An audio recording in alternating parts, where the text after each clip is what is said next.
Out of 16 criteria, you got 13 wrong. 13 wrong. Not a very perceptive bunch, are you? Well, question. What? You want to know the answer, huh? Okay, question. For you and I to get on really well, does it really matter what the answers are? In reality, does it matter what the answers are? It doesn't, because you did exactly to me just then what you did to the other 5 fellas before. You brought out a rubber stamp and you stamped me and stereotyped me based on what you think you see. Now, I've got to let you in on a secret. I know you think that way, because I am dressed tonight in a classic number 5 package that allows you to think that way. In fact, when I put this number 5 package on, I knew, walking in front of you today, that you would think I was an extroverted fellow from the city with a large introverted, short introverted fat wife, BMW playing golf. I mean, golf ruins a nice walk as far as I'm concerned. So I know you think that, because I dressed myself and packaged to create that illusion. Let me tell you how I'm packaged. I'm packaged tonight in number 5 high credibility clothing. 5 credibility points is the most you can get, all the way down to 1. You have no credibility in the first 4 minutes. Number 5 for a man or a woman is dark blue or dark grey pinstripe. I have a number 5 shirt, which is white cotton, and IBM led the study showing that a white shirt in business for a man or a woman is 40% more believable than a colour. I have a striped military tie. Number 5 gives me impact. I have lace-up shoes, black leather. Now, women prefer lace-up shoes on men, shows a sign of intelligence. You can do your shoes up. I also have a number 5 watch, which is plain gold face, ordinary gold band or leather band. It doesn't do very much, not very useful at all. It doesn't go 300 metres underwater or check the metre, as my social watch does, but it suits the number 5 impact. I also have socks all the way to the knee, number 5 socks. Name yourself. Number 5 haircut part of the left, clean-shaven face, because I'm aware of the villain impact. Here you have a walking number 5 package that lets you think I'm a 40 to 45-year-old BMW driving, short introverted, married with three children, etc. Now, number 5 suits have high credibility and authority in the first 4 minutes. Here are some of the best uses for this type of outfit. It's ideal for reading political statements where you need to have an impact. Looks like we've gone to the same sale, doesn't it? Now, here is Mr. Howard with the number 1 eyebrows, listening in a number 3 suit. The number 5s are ideal for going anywhere in the media where you need to establish impact very quickly. Reading the news, of course, you need to be believable. Weathermen don't wear number 5 because we don't believe them anyway. Address to the nation, it's perfect. It's also the perfect uniform for meeting overseas visitors. And if you look at these 2 leaders, whenever they met on 5 occasions, each time you will see they are wearing number 5 so that they can't be outdressed by each other. These fellas coming back from the Myers 50% off clearance sale. Now, here are the Hawks in their number 4s.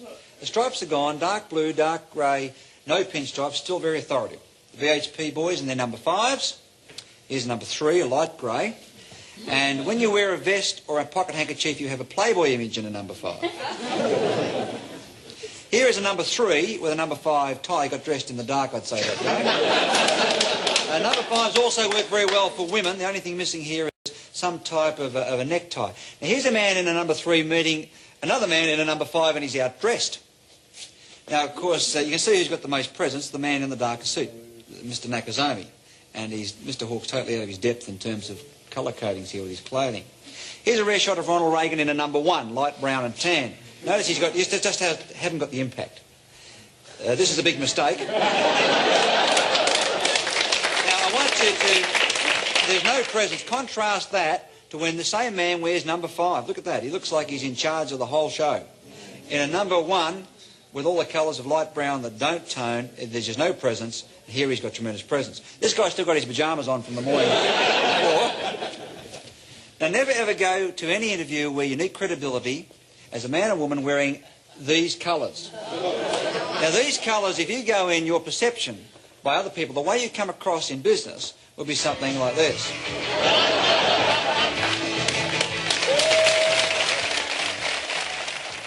Let me see a show of how many married men there are in this audience. Married men? Put your hands up. A couple of slow responses up the back there. Okay. 68. How many married women? Married women, hands? 36. All right. Now, can I see the hands of the single women? Single women? Just checking the action for a couple of the guys. How many of you at some point in your life have been or will go to an interview? Most of us. How many of you go to an interview as part of what you do for a living? Put your hand up. Now, there are some little techniques for making yourself more effective in an interview. There's some rights and some wrongs and some strategies that will give you more presence, more credibility and help you get what you want out of the interview. Now, you're going to meet two men going for the same interview. Now, this could be a job interview. It could be to see a bank manager to get a loan. It could be an interview to sell something or to persuade someone to go along with you. Nevertheless, it's an interview. Let's have a look at the first man going for the interview. Rule number one is get there early. Getting there early lets you park your car somewhere out of the rain. Also gives you a chance to get rid of any umbrellas or raincoats you've got. You don't have to rush.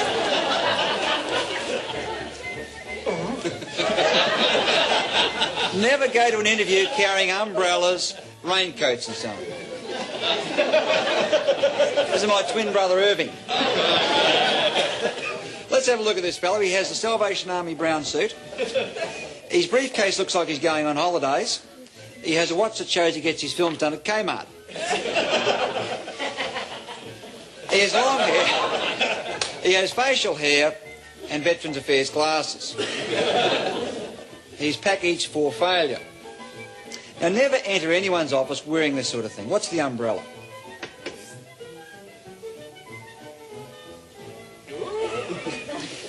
Now, the problem is he has no handshaking technique, so she's not sure whether he means to shake hands or not. How many of you have been through this?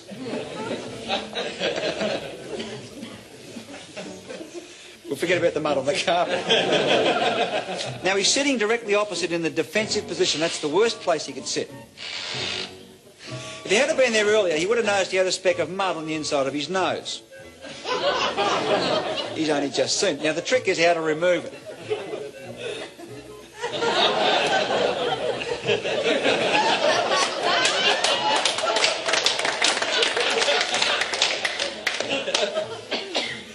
Now, never ever go to an interview unless your clothing is neat, in good repair.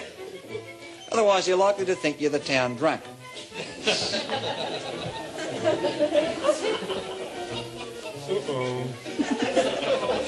Now, because he's in the defensive position opposite, he's got to pull the chair up. Never touch the property on someone's desk. This represents territorial invasion. Now, the problem if you've got leaning over someone's desk is they'll resent it, and if they resent that because it's invasion, they'll resent you. Not only that, you can get into all sorts of trouble.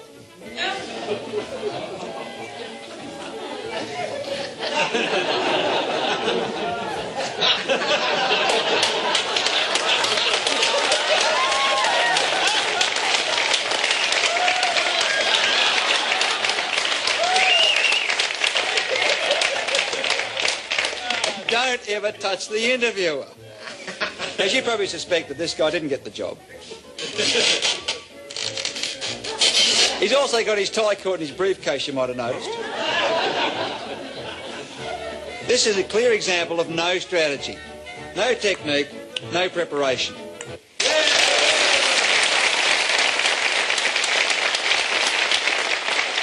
Okay, well, let's have a look at another man going for the same job, the same selling interview, the same bank loan, and see what we could have done to make ourselves more effective. This is my other brother, Percy. Because he's there early, he can get rid of that raincoat. He's ahead of time with his number 5 watch. He can get rid of all that and walk into the interview with his hands free. First rule, get rid of anything in your hands apart from what you need. Let's have a look at this fella. He has the number 5 glasses, clean-shaven face, number 5 hair, number 5 suit by Anthony Squires. He has a left-handed military-striped tie, briefcase in his left hand so he can shake hands with his right hand, doesn't have to fumble, and he has, of course, his standard lace-up shoes. When you enter an office, never hesitate. Either walk straight in at the same speed or stop. He goes straight in, see what he does with the handshake, telescope the handshake so when you get there, there's no fumbling. They know exactly what's got to happen. Good technique. Now she's invited him to sit in the competitive defensive position. He gets rid of things in his hand next. Next, you mirror and copy the body language of the interviewer. Whatever they do, copy it. Now he's in the defensive position. He wants to get out of that position and get around beside her or get her around beside him. He knows if he hands over that information, he's going to be stuck in that seat, so now he talks about it in an attempt to encourage her out.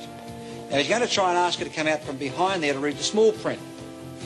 Okay, now this time it's worked. Next strategy, again, continue the mirroring.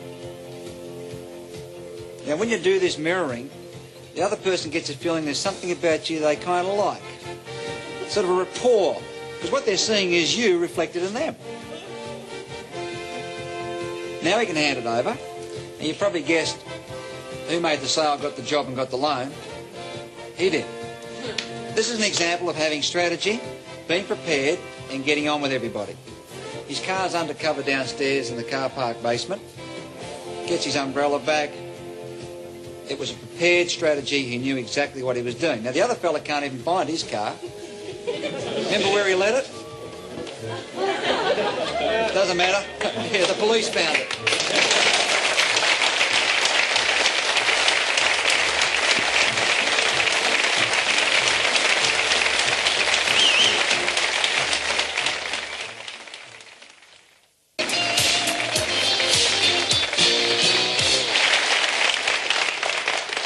Television advertising is designed to sell us, to convince us to go and buy products.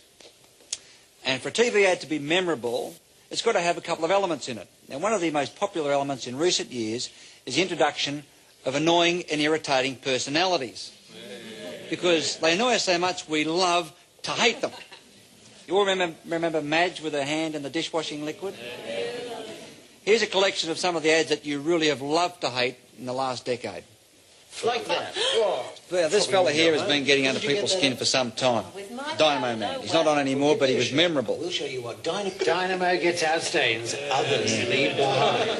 Now, of course, Mrs. Marsh has been dipping chalk into ink now for a long, long time. This liquid gets into chalk to make teeth really tough. Again, she irritates us, but we remember her and we buy. Colgate fluoride. This next fella, you either love him or hate him. There's no two ways about it. Right treatment.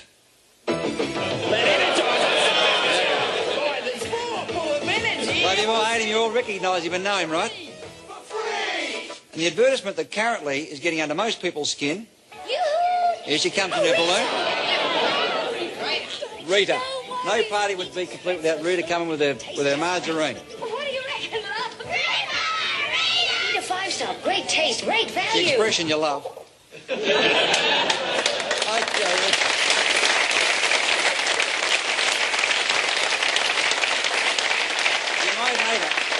You might hate the ad, but the Eater margarine has been one of the big success stories in marketing through the memorability of that ad. Now, other advertisements use catchy jingles or other visual techniques to get us to remember them. Here's some of the ones you love to love.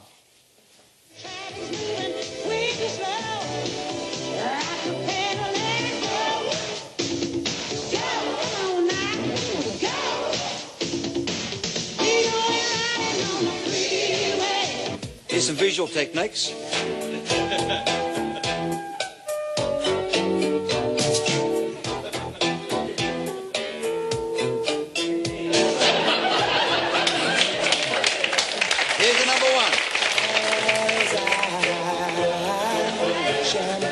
Got a few subtleties in it. The #1 selling ad right now. I love the feeling that can be there. Now, when man meets woman, their bodies go through certain physical changes if they are attracted to each other, and these physical changes are used to sell products. For example, if you meet somebody you really like, a couple of things happen. First, stomach goes in, your chest goes out, you become taller, and you walk with a more pronounced walk. A couple of other things happen. Your heart begins to beat faster, and this causes blood pressure to build, and the blood first of all starts to show in the cheeks, and you get this flushing. It also starts to pump to your ears, and your earlobes expand when you like somebody. Now, we're the only primate that has earlobes. None of them have it. And, of course, the earlobes expand. That's why it's an erotic area for kissing right here on the ear. The lips will also expand and become redder as blood pumps through. That's why pouting is so important. Makes you look sexy as a woman, not as a man. And also, the pupils of your eye will dilate. It'll get bigger when you see somebody that you really like. Now, let me show you how this works. We're going to build a face and show you how cosmetics market a woman's face. We start with a natural face, natural features, and the first thing we'll do, as most women will know, is to put on foundation, even out the skin tone. Next, by enlarging the eye display, we artificially make her look as though she's more interested in us because her eyes appear to be bigger, so we find her more attractive. It's the purpose of eye makeup. Now we add the capillaries flushing in the cheeks by putting on blusher. We enlarge the lip display next. We're the only primate with lips on the outside of the face. Monkeys and chimps have them inside. And the technique of lipstick is to show that she is excited because the blood's pulsing. Now, at the end of last century, ladies of the night wore this on their cheeks, so now she's a sex symbol. We enlarge the earlobe display by putting dangling earrings and the hair in the face, and here is our final package ready for marketing. Now, what we've done is taken very basic and natural features, such as this, and just by adding a body language signal like this, we change the whole impact of what you see. Interesting package, isn't it?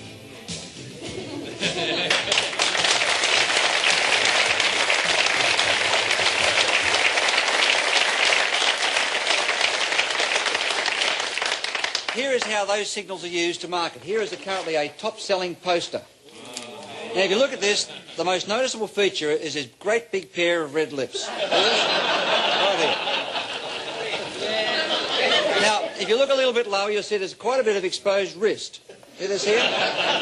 When a woman likes you, fellas, she will talk and expose her wrist. If she doesn't like you, the wrists are out of sight. You look across, you'll see some great big round shoulders. See this here? Round shoulder. Looking at a rounded shoulder has been a sensual signal for women for about 2,000 years. The most noticeable thing, of course, is that great big round pair of dilated pupils that you can see right here. Now, to show you how important the dilated pupil is in marketing, Mother Nature has endowed these creatures. Aren't they beautiful? How would you feel about them if they looked like this?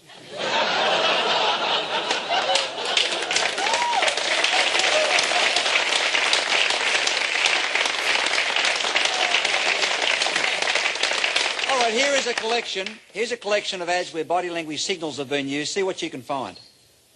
Real potato taste of smooth crinkle cut potato. Yeah, we love this little fella, don't we? Yeah, there are the pupils. Here's the full face display. Choose them because I'm here. Chocolatey caramel.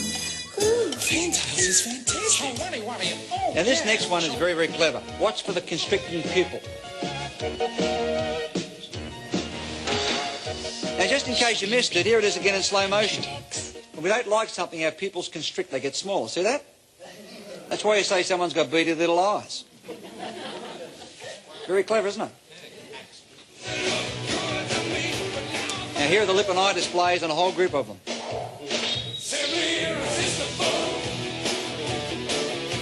Great for selling videos. Now, if you take the lipstick off someone and put a cheesel in their mouth, they don't look so attractive, right? Now, in courtship, the most powerful signal that's sent is intimate gaze. That's where you meet someone's gaze and you hold it longer than is socially acceptable. And intimate gaze is where you look from the person's eyes to below their chin. If you hold the gaze, it sends a very powerful signal. This next advertisement gets my personal body language award for the most creative body language signal. See how many signals you can see in this commercial.